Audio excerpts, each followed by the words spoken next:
Let this circle represent $1 million. This is what $10 million would look like.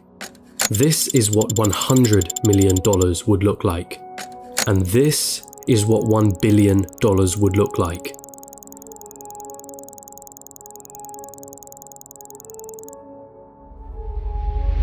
Jeff Bezos, the founder of Amazon, has a net worth of 117 times this number. And then there's you. You're probably working a job right now, one that you got from the degree that you studied for in university. You probably don't have much in savings, your living expenses seem ridiculously high, you feel as though you're not paid enough, you have credit card debt that needs taken care of. Maybe you're a student, studying for a degree that you hope can land you a job that you hope can bring in some good money. You probably don't have any savings, only a pesky student debt hanging above your head. Wealth? Getting rich? That all seems like a distant dream.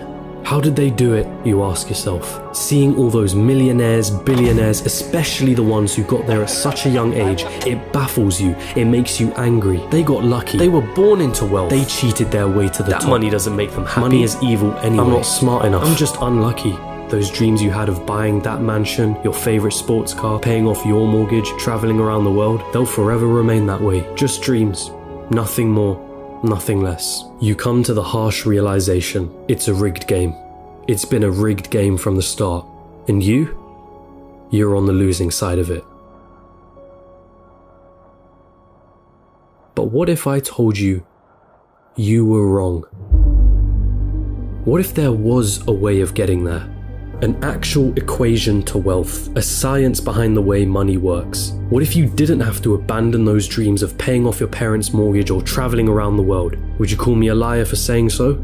I promise that I'm not, and by the end of this video you'll understand. There's a side to the coin that you're not being shown. But I warn you, the road is tough. It's filled with struggle. It's filled with ups and downs. It will mean swallowing some difficult truths that the school system and society haven't told you yet. And let me be clear, there are many of you who will not make it to the end of this road. But for those of you that do, at the end of this road lies wealth beyond what you thought you could attain. At the end of that road lies the freedom of never having to worry about money again. So, are you with me?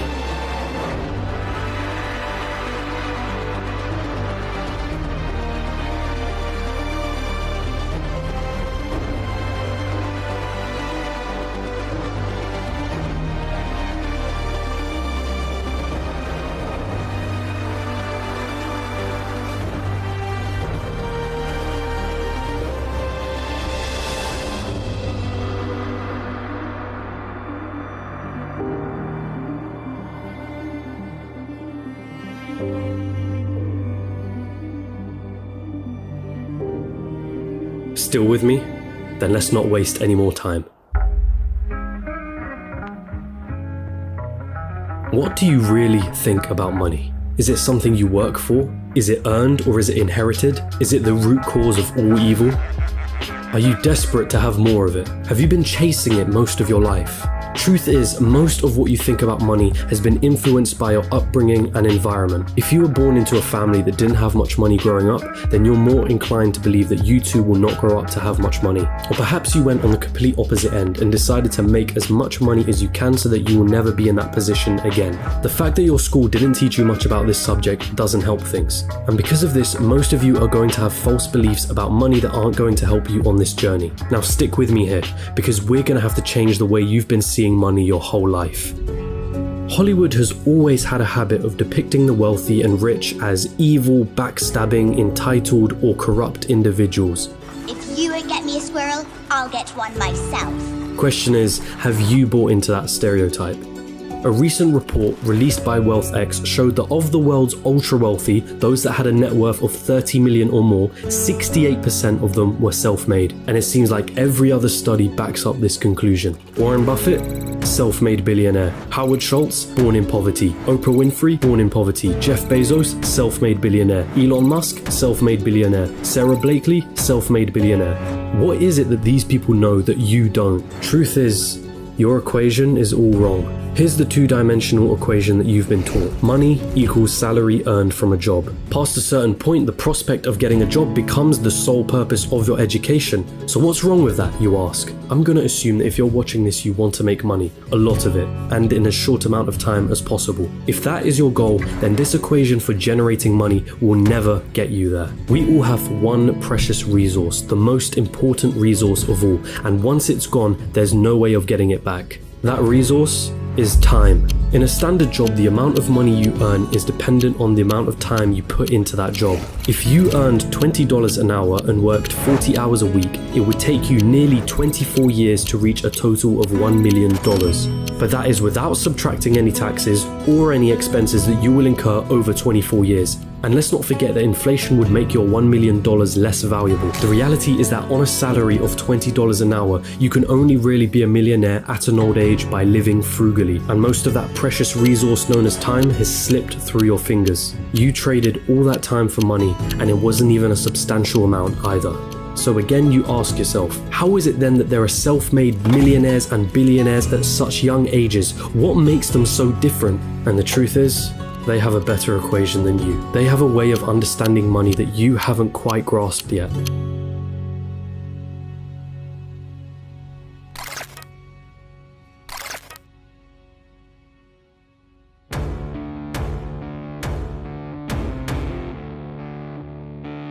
Pay very close attention now. Stop chasing money. In a capitalist society, the rules of the game are as follows. You are paid in proportion to the perceived value that you have. And the people that perceive your value, they are the market, the consumers of the economy. The market is you, your friends, your family, your neighbors, your country.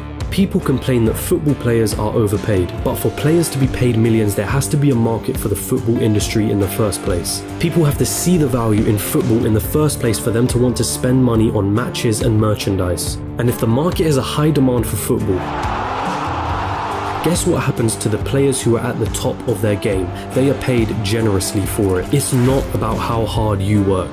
The cleaner that's sweating and tiring himself out every day is paid far less than the accountant sitting behind a desk. Why? Because the market perceives the value of what the cleaner does to be far less than the accountant. As harsh as it may sound, the cleaner can be replaced by anybody. It isn't difficult to learn how to do his job, and therefore the market will not pay him more than the accountant, the guy who spent years studying numbers, the guy who has saved his clients thousands on their taxes. But even so, we just discussed how getting a job isn't the right equation to amassing a great amount of wealth in a shorter period of time. So then how can we increase our perceived value? What is it about people like Elon Musk or Jeff Bezos that makes their perceived value so high? The first step to this equation of wealth is quite simple. If you want money, solve problems. If you take a second to digest this statement, you'll realize that just about all money runs from this basic premise. If it solves a problem, money will be thrown at it. If it's $1 million problem, then the solution will make you millions. If it's $1 billion problem, then the solution will make you billions. Think about all the problems that a site like Amazon solves. The hassle of going to a store, the hassle of having to wait weeks for a delivery, cheaper prices, and so on. Not to mention all the other companies that Amazon owns and the problems that those companies solve. Jeff Bezos helped solve $1 billion problem and was rewarded favorably for doing so. I see what you did. If you've been chasing money, then you've been doing it all wrong. It sounds almost paradoxical, but if you want money, it isn't money that you should be looking for. You should be looking for problems, and more importantly, solutions to those problems. And once you've found that solution, make a business around it. Wait, so that's it? Just solve problems and money will appear? So I'm gonna have to create the next Amazon for me to be rich, or the next Facebook or Google? You've got to be kidding me, right? I don't even know how to code. I don't even have the money to start something of that scale. Hold on. You're once more going into old patterns of thinking. Start with a problem. Always start with a problem. Listen to the market around you. What are people saying they don't like? What are people saying they wish existed? What are people saying frustrates them? What do people think is incredibly inconvenient? Is that a problem that you can solve? And also, is it a problem that is worth solving?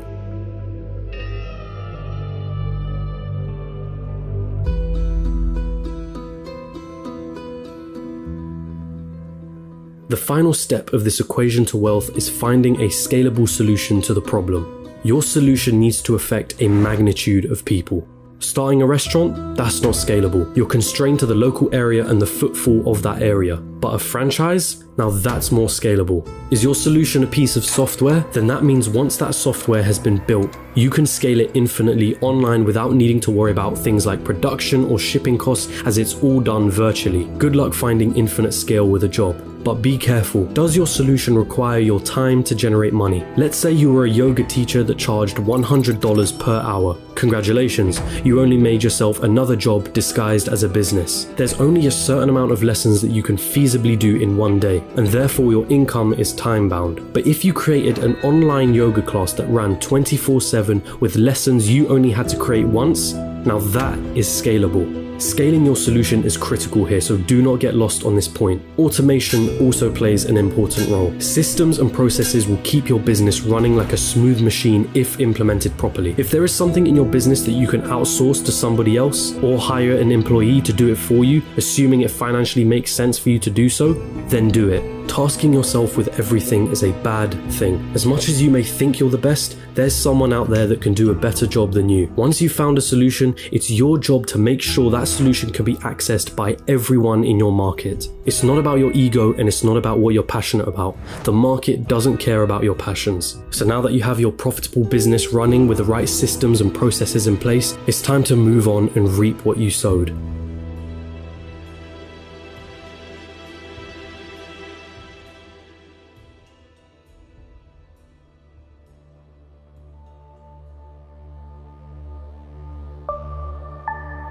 There are two likely paths you're going to face at this point. You either continue your business or cash in and sell it. This is the acquisition, the moment someone buys the solution that you spent years building a business around. This is Instagram being acquired by Facebook for $1 billion. This is PayPal being sold to eBay for $1.5 billion, of which $165 million went straight to Elon Musk's pocket, and the countless other liquidation events that happen across the world. This is where all the effort that you spent into building your company comes to fruition. And if you choose to continue running your business, well, there's a multitude of reasons for you wanting to do so. Maybe you love the company that you built and want to stick with your baby. Maybe you think you can add more value to the company and sell it down the line for more than it's currently worth. Perhaps that business runs passively in the background, so you don't have to do much to keep the wheels turning. Or maybe it's a combination of these three things. Either way, you did it. You solved a problem that the market wanted solving, and it rewarded you favorably for doing so. And so now I ask you, what was it all for anyway?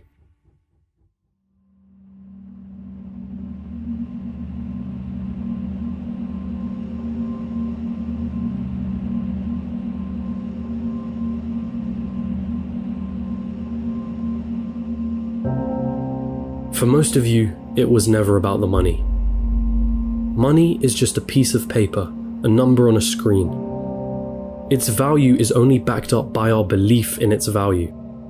From the very start, this was never about the money.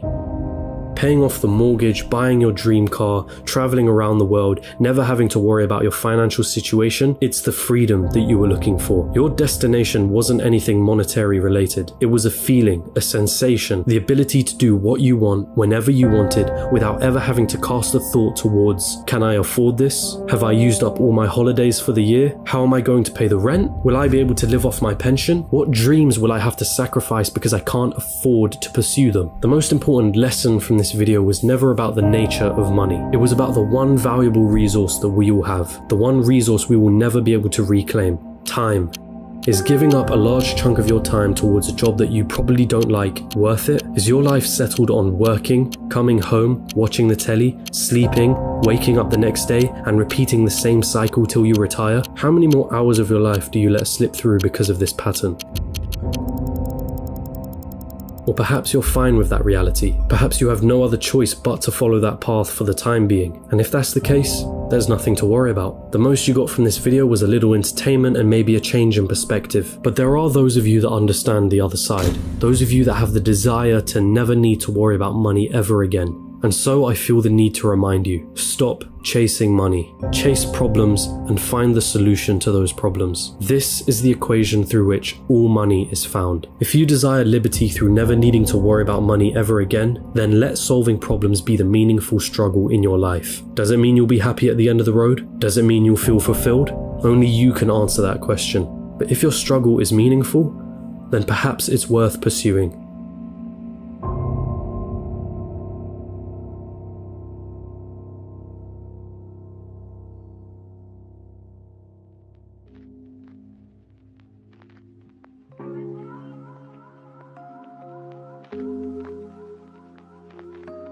And there it is, your equation to wealth. Of course, I missed out on a lot of intricacies in this video. The topics of business, money, entrepreneurship are far too vast for me to cover in a single video like this. But if you do want to get started on this journey, I do recommend you read the works of MJ DeMarco, who heavily inspired me to create this video. And it's also important to come back to an original point that I made at the start of this, which is that most people will not succeed for various reasons. But the most important part is failing fast, and moving on to the next thing. And if you're out there doing something that isn't strictly related to a business, but you want it to make money, then asking yourself the question of what problems am I solving could lead you to find ways of better monetizing whatever it is that you're doing. And that also includes a job and a career. If you can solve more problems and find more solutions at your place of employment, you have something that you can use to leverage a higher salary. But I will end this all on the same message that I have repeated numerous times in this video. Stop chasing money and start chasing solutions to problems. Hey, you've arrived at the end of the video, and thank you so much for watching, but don't click off just yet. I do want to take the time to say thank you very much for watching to the end. These things take quite a few sleepless nights to research, script, film, and edit, so you can't imagine how much I really do appreciate your support. If you genuinely enjoyed this video, then don't be shy, hit the like button, and if you disliked it, hit the dislike button twice just to be sure, and comment down below and let me know why. My goal with this channel has been to create entertaining documentary style videos on business, finance, and life in general. And if that sounds like something you'd be interested in and you'd want to tune in for more, hit the subscribe button and hit that notification bell. Make sure all your notifications are turned on. But with all of that being said, I hope you have a wonderful rest of the day. As per usual, my friends, hand to head, salute.